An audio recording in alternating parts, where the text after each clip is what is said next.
Olá, meus amigos, olá, minhas amigas, olá, concurseiros, tudo bem com vocês? Sejam todos bem-vindos a mais um encontro nosso em que trabalharemos com o Estatuto do Idoso, Lei número 10.741 de 2003. E no encontro de hoje nós vamos trabalhar com parte do título 4, que trata da política de atendimento ao idoso. Nós vamos do artigo 46 até o artigo 55. Tá? Depois teremos mais um encontro em que ainda trabalharemos com a política, de atendimento, daí sim indo até o final. Optamos por desmembrar para não ficar tão grande assim e a gente consegue encerrar exatamente no término de um capítulo, não vai ter nenhum prejuízo. Beleza? Vamos lá, gente, vamos ver o que há aqui no Estatuto no tocante a essa política de atendimento. Então, olha só. O capítulo 1 trata de disposições gerais. Então, a primeira questão é, a quem incumbe essa política, né? Então, o artigo 46 ele diz, essa política de atendimento ao idoso far-se-á por meio de um conjunto articulado de ações governamentais e não governamentais da União, dos estados, do Distrito Federal e dos municípios. Então, todos os entes da federação, incluindo ações não governamentais também. Pronto, fica mais fácil assim. Bom, e quais são as linhas de ação, então, dessa política de atendimento? E nós temos elas no artigo 47, que diz: são linhas de ação da política de atendimento as políticas sociais básicas previstas na Lei 8.842 de 94, as políticas e programas de assistência social, em caráter supletivo para aqueles que dela necessitarem. Como é o caso, se você já viu, como era o caso da assistência social, que era o benefício de prestação continuada. O idoso que não tem condições de prover a própria subsistência, nem a família tem, então ele pode receber um benefício de um salário mínimo por mês. Está aqui, é um programa assistencial. Ainda, serviços especiais de prevenção e atendimento às vítimas de negligência, maus tratos, exploração, abuso, crueldade e opressão. Tá? Então, um atendimento especializado, específico. Ainda, serviço de identificação e localização de parentes ou responsáveis por idosos abandonados em hospitais e instituições de longa permanência. Lembrando que isso é crime, hein? Isso é crime. Abandonar idoso em hospital ou entidade de longa permanência é crime. Mas pode acontecer vamos supor que o idoso fugiu. O idoso pegou, saiu de casa, nunca mais os familiares encontraram. Por isso que é importante ter um serviço de identificação. Às vezes os familiares estão buscando e não têm informações. Tá? Então, muito bacana, é uma linha da política de atendimento. Ainda, proteção jurídico-social por entidades de defesa dos direitos dos idosos, então muitas vezes a própria Defensoria Pública também, e mobilização da opinião pública no sentido de participação dos diversos segmentos da sociedade no atendimento do idoso. Repito, não é só o Estado que tem dever de proceder a esse cuidado, evidentemente todos nós temos, evidentemente.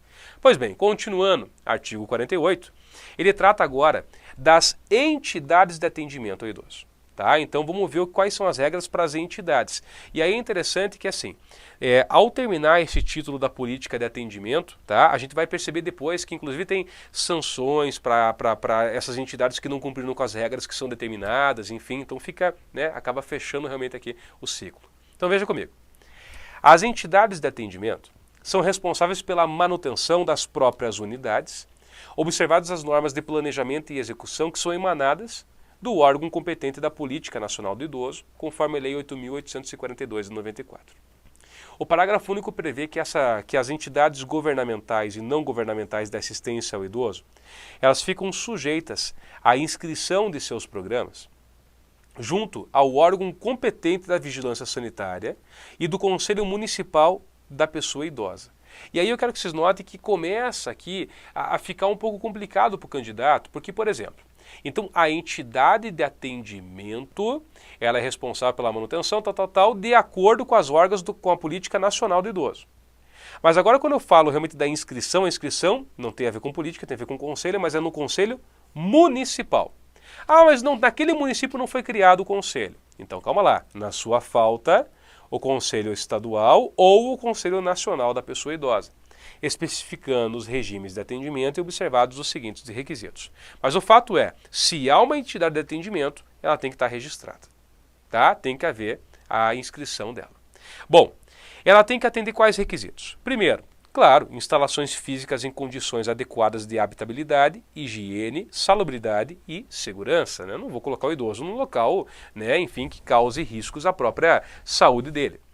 Também tem que apresentar objetivos estatutários e plano de trabalho compatíveis com os princípios dessa lei, né? No sentido de reinserção do idoso, educação. Não adianta trazer lá um plano de trabalho em que o idoso ele vai ficar aqui, a gente vai colocar, né, dormitórios, ele pode dormir só. Não, calma lá, né? A lei ela quer que o idoso ele participe da comunidade, não que ele fique meramente isolado.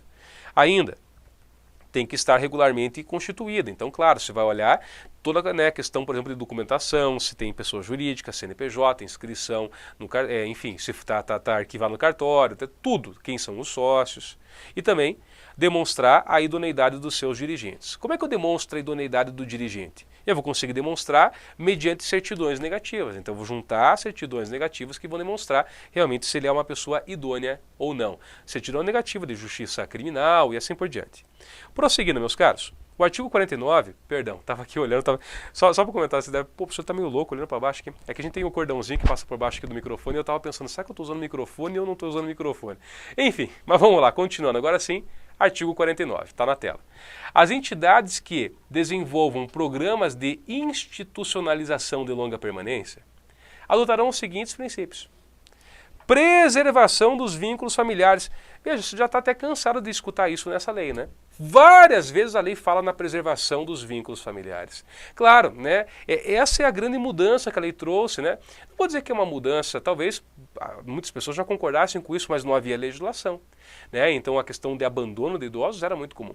E veja que mesmo aqueles que estão nesses programas, ainda se procura preservar os vínculos. Então, ok, o idoso vai ficar internado, mas então que os familiares venham visitar ele periodicamente. Bom, atendimento personalizado e em pequenos grupos, tá? Não dá para querer criar uma entidade, a gente vai receber aqui 1.400 idosos, né? Com um corpo de 20 pessoas para cuidar deles. Evidentemente, não dá, né? Não tem individualização nenhuma. A individualização é importante para vários, né, em vários aspectos, quer seja no cuidado, né, eventualmente para tratamento médico, né, o idoso tem que tomar remédios controlados, então ver se ele está tomando, né, enfim, toda uma gama de situações aí que podem surgir. Por isso, tá? Então, pequenos grupos. Claro, a lei não fala o que é um pequeno grupo, né? Então vai um limite de razoabilidade aqui também, né? Manutenção do idoso na mesma instituição, salvo em caso de força maior. Isso é um caso também importante. A ideia é evitar do idoso ficar sendo transferido de uma instituição para outra. Por quê? Porque às vezes ele acaba criando um vínculo, né? Não só com o lugar, mas com as pessoas que trabalham ali. Agora, claro, pode ter motivo de força maior, digamos que haja uma interdição daquele local onde ele está porque não tem condições de salubridade, no local é perigoso, aí tudo bem, né? Aí ele sai, mas a princípio tentar ao máximo mantê-lo. Bom, participação do idoso nas atividades comunitárias, tanto de caráter interno como de caráter externo. Foi aqui que eu tinha feito aquela menção quando eu tinha comentado dos objetivos estatutários e do plano de trabalho que são compatíveis com os princípios da lei, né? Então, por exemplo, colocar, né, quais são essas atividades que são exercidas, enfim, como que o idoso vai participar da comunidade.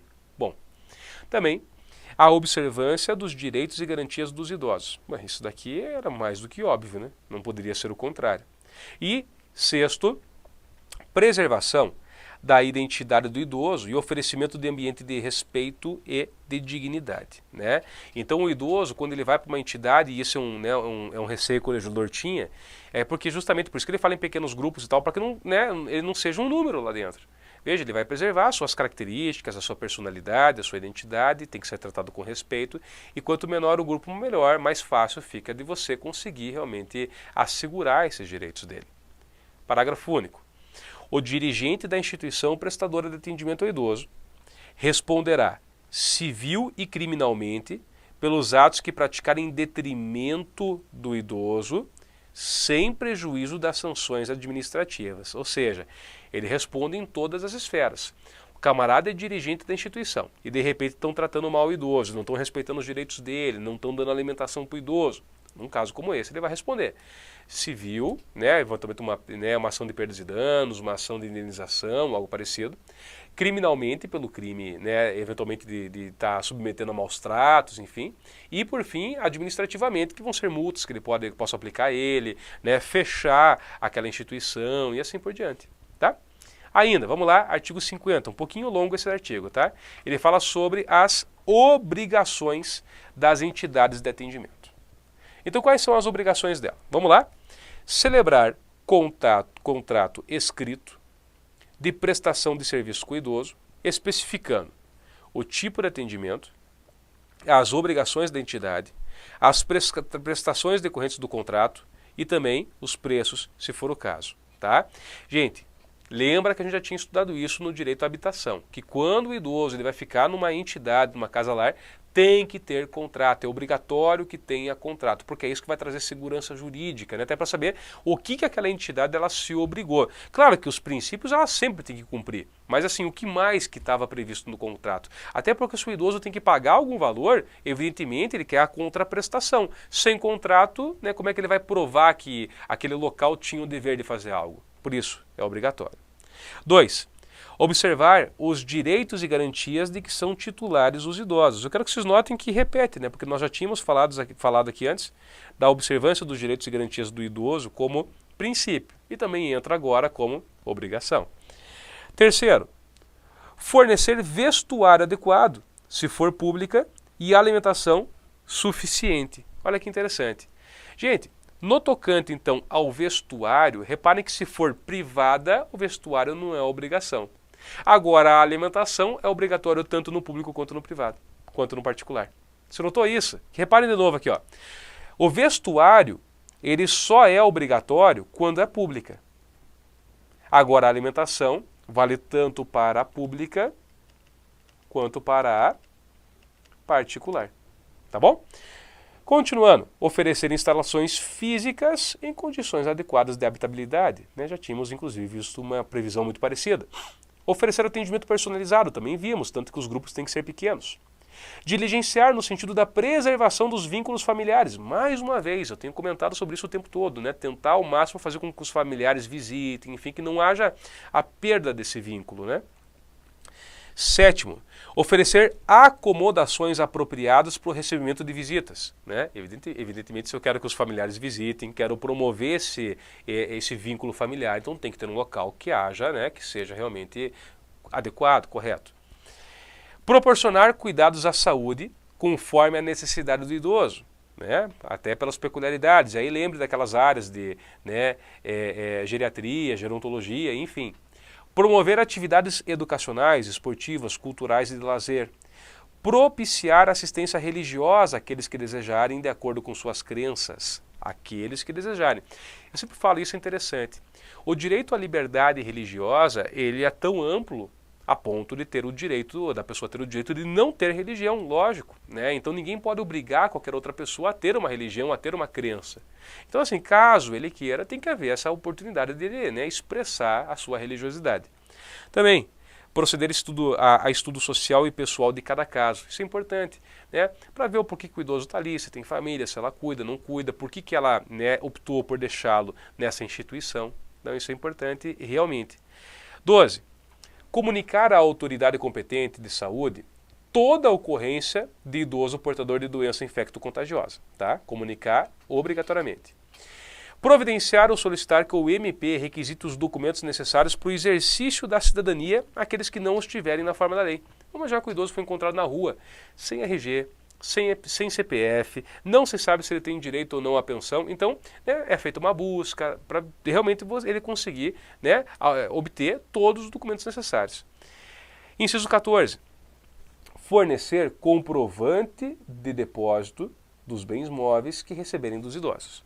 Isso é importante, porque lembra lá, gente, que no tocante aos idosos, eles têm o direito, enfim, quando eu falava em respeito, inclusive, né, em relação aos seus bens pessoais, né, a gente viu isso em outro encontro já. Né? Então, assim, o idoso, quando ele vai para uma entidade dessa, se ele tem alguns bens móveis, tem que haver um recibo, né, com tudo que teve. Até porque se um dia ele for, né, transferido para outra unidade, então ele vai levar esses bens sim com ele tem ali o controle. 15. Manter arquivo de anotações onde constem data e circunstâncias do atendimento, nome do idoso, responsável, parentes, endereços, cidade, relação dos pertences, bem como o valor de contribuições e suas alterações se houver, e demais dados que possibilitem sua identificação e individualização do atendimento. Tá? Então manter um prontuário ali com essas situações. Comunicar ao MP para as providências cabíveis a situação de abandono moral ou material por parte dos familiares. Por quê? Porque o Ministério Público pode oferecer uma denúncia com base na prática de um crime, que é o crime de abandono. E por fim, manter no quadro de pessoal profissionais com formação específica. Então não é para contratar um camarada que nunca teve experiência com idoso. Tem que ter essa formação voltada para a área, né? Isso é obrigatório. Artigo 51. Direito à assistência judiciária gratuita. Olha só. As instituições filantrópicas ou sem fins lucrativos prestadores de serviços ao idoso, as instituições, isso que eu acho interessante, não o idoso em si, ele também, mas elas também têm direito à assistência judiciária gratuita. E aí, como regra, é a Defensoria Pública quem vai prestar esses serviços. Tá? Continuando, gente, e estamos caminhando aqui para a última parte. Esse nosso encontro vai até o artigo 55. Mas agora a gente passa, então, artigo 52, mas um novo capítulo, que é o capítulo da fiscalização das entidades de atendimento. Tá? Fiscalização das entidades de atendimento. Nós ainda não vamos falar aqui das sanções, mas da fiscalização sim. Olha comigo. As entidades governamentais e não governamentais de atendimento ao idoso serão fiscalizadas pelos conselhos do idoso, também pelo Ministério Público e, por fim, pela Vigilância Sanitária, além de outros que, porventura, a lei ela possa prever. Tá? E aí tem uma questão bem importante dessa fiscalização. Você já ouviu falar em crime de obstrução da justiça? Pois o Estatuto do Idoso prevê uma hipótese parecida. Se a pessoa ela impede essa fiscalização, há crime. Tem um crime. Tá? Então a gente vai estudar isso lá na frente. Artigo 53. O artigo 7º da Lei 8.842 de 94 passa a vigorar com a seguinte redação. Compete aos conselhos, de que trata o artigo 6º dessa lei, a supervisão, o acompanhamento, a fiscalização e a avaliação da política nacional do idoso no âmbito das respectivas instâncias político-administrativas. Tá? Então, simplesmente é porque nessa lei ela fala dos conselhos nacional, estadual, municipal, e aí eles incluíram aqui essa competência. Tá? E para a gente basta essa previsão. Conselhos. Quando eu falo em conselhos, então eu pego todos eles. Nacional, estadual e municipal. Beleza? Então, vamos que vamos. Artigo 54. Necessidade de publicidade na prestação de contas. Olha só, hein? Será dada publicidade da prestação de contas dos recursos públicos e privados recebidos pelas entidades de atendimento. Tá? Então, a entidade de atendimento recebeu qualquer espécie de recurso, ela é obrigada a prestar contas. Pois bem, chegamos agora, então, na última parte. Na verdade, nós vamos sim, vai dar tempo de falar sobre as penalidades. Então, vamos lá, gente. Agora, penalidade. Olha comigo aqui, presta atenção. As penalidades, elas vão diferenciar, tá? A depender da entidade. Você vai ter que ver se a entidade ela é governamental ou se a entidade, eventualmente, é não governamental, tá? Olha só o que diz o artigo 55. As entidades de atendimento que descumprirem as determinações desta lei ficarão sujeitas, sem prejuízo da responsabilidade civil e criminal dos seus dirigentes e prepostos, às seguintes penalidades, observado o devido processo legal. Então eu quero que vocês não se esqueçam, né? Nós temos uma tríade aqui de possíveis sanções. Administrativas estão aqui, 55. Sanções penais vão estar a partir do artigo 94. E sanções civis. Aí essas, né, de acordo com a lei civil, indenização, enfim. Mas então, nós estamos no momento das sanções administrativas e que não exclui a possibilidade da pessoa ser responsabilizada sobre outros, né, também sobre outras modalidades, como a civil e a criminal. Repito, não vai haver bis in idem, né? Ah, mas eu já sofri uma sanção administrativa, então não posso responder pelo crime. Pode sim, eu posso acumular todos os tipos de sanções. Então vem comigo e veja só. No tocante, primeiro, as entidades governamentais, as sanções são advertência, afastamento provisório dos dirigentes, afastamento definitivo dos dirigentes e o fechamento da unidade. Então veja que há aqui uma progressão, né? Da mais leve para mais grave, com certeza. Mera advertência, a pessoa está descumprindo uma regra, dá um prazo para ela cumprir. Vai lá e afasta o dirigente provisoriamente, né? Fica lá 1, 2, 3 meses afastado, depois volta. Afasta definitivamente, então tem que trocar o dirigente, mas a instituição continua valendo. E por fim, pode pegar e simplesmente fechar ou interditar a unidade, aí ninguém mais. Tá? Continuando, e se a entidade ela for não governamental? Então, no caso de entidades não governamentais, nós teremos de novo a advertência, só que agora eu posso aplicar a multa. Também eu posso suspender parcial ou totalmente o repasse de verbas públicas. Isso deixa eu explicar. Vejam que isso daqui é impossível para uma entidade governamental, né? Eu vou aplicar uma multa para uma entidade governamental, o Estado paga para o Estado, né? Sai de um cofre e entra no outro, do Estado. Não faz sentido, percebe? A mesma coisa, eu vou suspender o repasse de verba pública de uma entidade que é pública. Então o que vai acontecer? Não dá. Então por isso que é só para não governamental que acontece isso. Continuo. Aí sim. Interdição da unidade ou suspensão de programa, tá? E por fim, proibição de atendimentos de idosos a bem do interesse público, que seria a mais grave de todas, né? Porque fica constando como se fosse uma espécie de uma ficha, em que realmente aquela pessoa ela não pode mais, né, dirigir uma entidade, não pode mais atender idosos e tal, né, porque ela perde o critério da idoneidade, né, e a instituição, idem, também perde o caráter da idoneidade, não pode mais. Equivale a uma espécie de fechamento. Bom, se há dano também para o idoso, então olha só, havendo danos aos idosos abrigados ou qualquer tipo de fraude em relação ao programa, caberá o afastamento provisório dos dirigentes ou a interdição da unidade e a suspensão do programa. Tá? Então, isso para idosos abrigados ou quando houver qualquer tipo de fraude. Continuando, olha só. Se houver má aplicação ou desvio na finalidade de recursos. Então, nesse caso, olha só, haverá a suspensão parcial ou total do repasse de verbas públicas. Lembra comigo, inclusive, que nós tínhamos visto que é obrigatório que haja prestação de contas. De todo o valor que recebe tem que haver prestação de contas. Então, havendo desvio ou havendo má aplicação, tá, é possível suspender. Continuando, havendo risco para os direitos assegurados na lei. Então, olha só. Na ocorrência de infração por entidade de atendimento que coloque em risco os direitos assegurados nessa lei, será o fato comunicado ao MP, tá? Será o fato comunicado ao MP, para as providências cabíveis, inclusive para proceder à suspensão das atividades ou dissolução da entidade com proibição de atendimento a idosos a bem do serviço público, a bem do interesse público, sem prejuízo de providências a serem tomadas também pela própria vigilância sanitária, no intuito de interditar o local e assim por diante. E para finalizar, meus caros, tá, são muitas as penalidades possíveis, como a gente viu. Qual critério eu devo utilizar?